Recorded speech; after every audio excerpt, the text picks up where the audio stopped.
Tere tulemast Parkside'i töötuppa. Minu nimine on Philipp. Tänases isetegemises näitan sulle, kuidas ehitada kipsplaadist sein.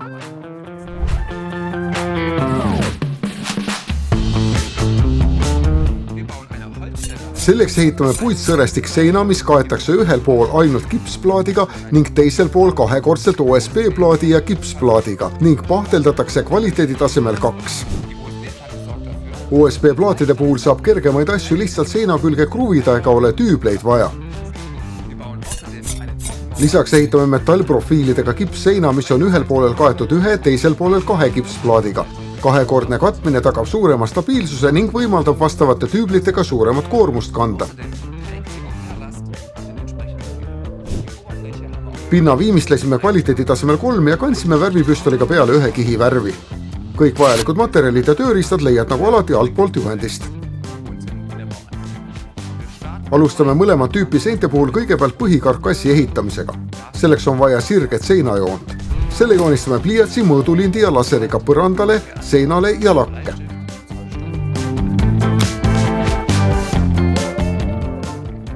Kui keskjoon on paigas, siis hakkame tegelema metallkarkassiga. Metallprofiile on erinevaid tüüpe, kõige tavalisemad on UV-profiilid ja CV-profiilid. CV kasutatakse seina ja vertikaalide jaoks, UV aga põranda ja lae jaoks. Saad profiilid lihtsalt plekikääridega soovitud pikkusele lõigata. Enne kui sa profiilid kinni kruvid, kleebid sa nendele alla veel ühe tihendusriba. See aitab müra vähendada. Seejärel kruvid profiilid kinni. Kasuta kinnitusvahendeid, mis sobivad põranda, seina ja lae eripäradega.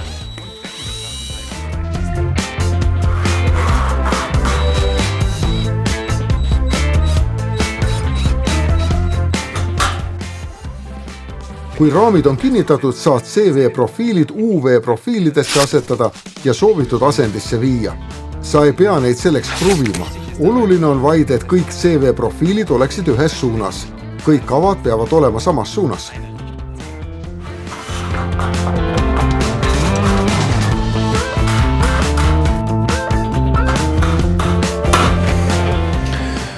Kui kõik osad on püstises asendis, siis on see raam valmis. Sellega liigume puitsõrestiku juurde. Meie talad on juba ära saetud. Need talad, mis puutuvad kokku teiste ehitusosadega, saavad alla samuti soojustusriba.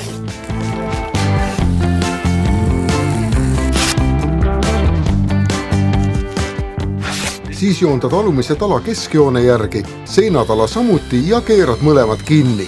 Seejärel keerad kinni püstikud ja ülemise tala.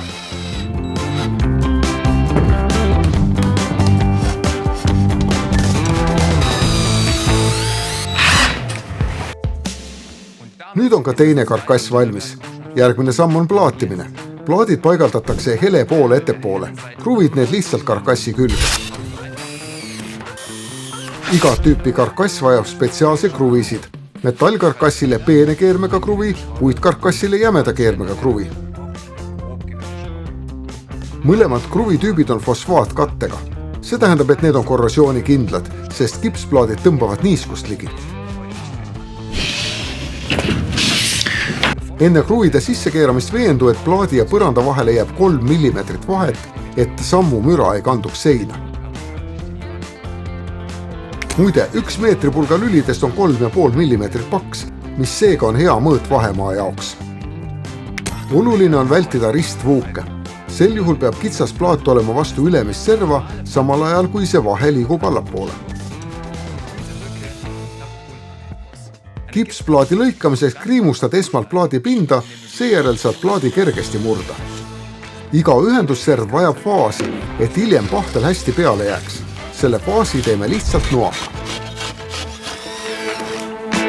Kui tagaosa on plaadistatud, saame üksikud väljad soojustada. Selleks kasutame kivivilla.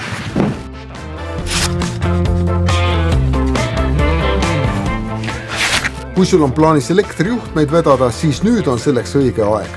Selleks pead siia veel augu puurima. Siis saad juhtmed lihtsalt nende avade kaudu CV-profiilidesse tõmmata.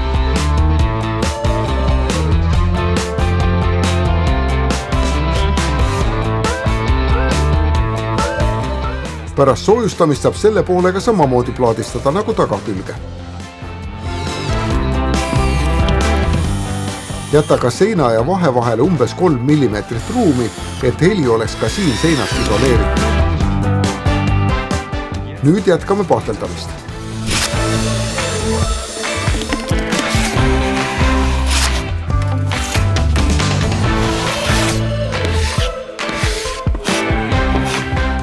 Kangasteip takistab pragude tekkimist ja see tuleks igasse vuuki sisse töödelda.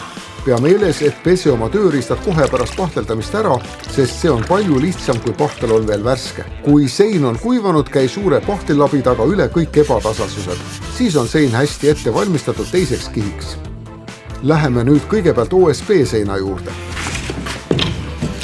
OSB plaadid kruvitakse nüüd lihtsalt karkassi külge. Servadel on ühendus, milleks on soon ja tapp, kusjuures lühema soonega pool jääb alati karkassi poole. Nüüd kasutad loomulikult jämeda keermestusega kruvisid, et plaati kinnitada. Ära unusta, et plaadi ja põranda vahele peab jääma 3 mm vahet. Kui plaadid on kinnitatud, saad tühimikud soojustusmaterjaliga täita ning ära unusta kaitsevahendeid.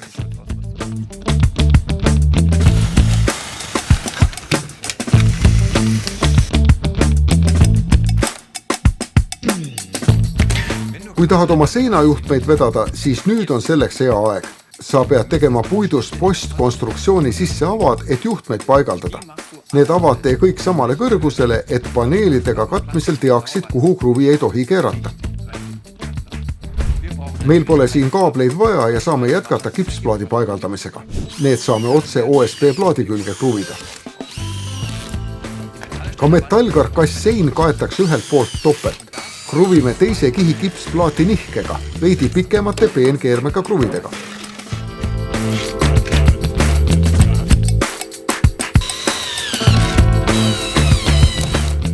Kui kõik osad on planguga kaetud, tuleb jälle pahteldada.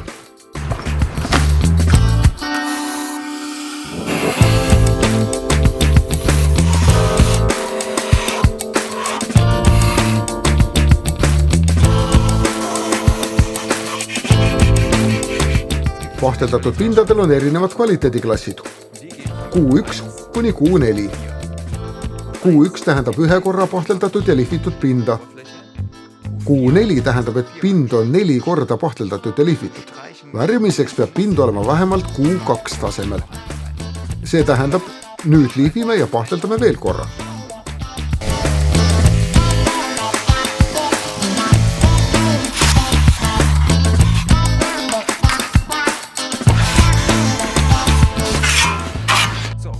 Sellest saab nüüd Q2 sein. Laseme selle kõigepealt korralikult ära kuivada, enne kui järgmise ringi lihvimist alustame.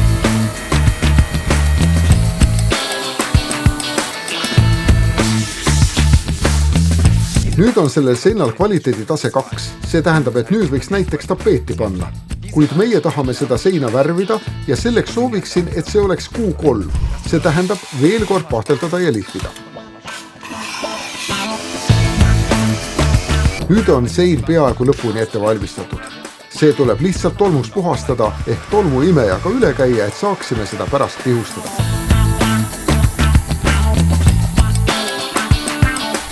Nii, sellega on meie demonstratsiooniseinad valmis. Kirjuta kommentaaridesse, milline kipsseina tüüp sulle sobiks ja hakka lihtsalt pihta. Tee seda ise.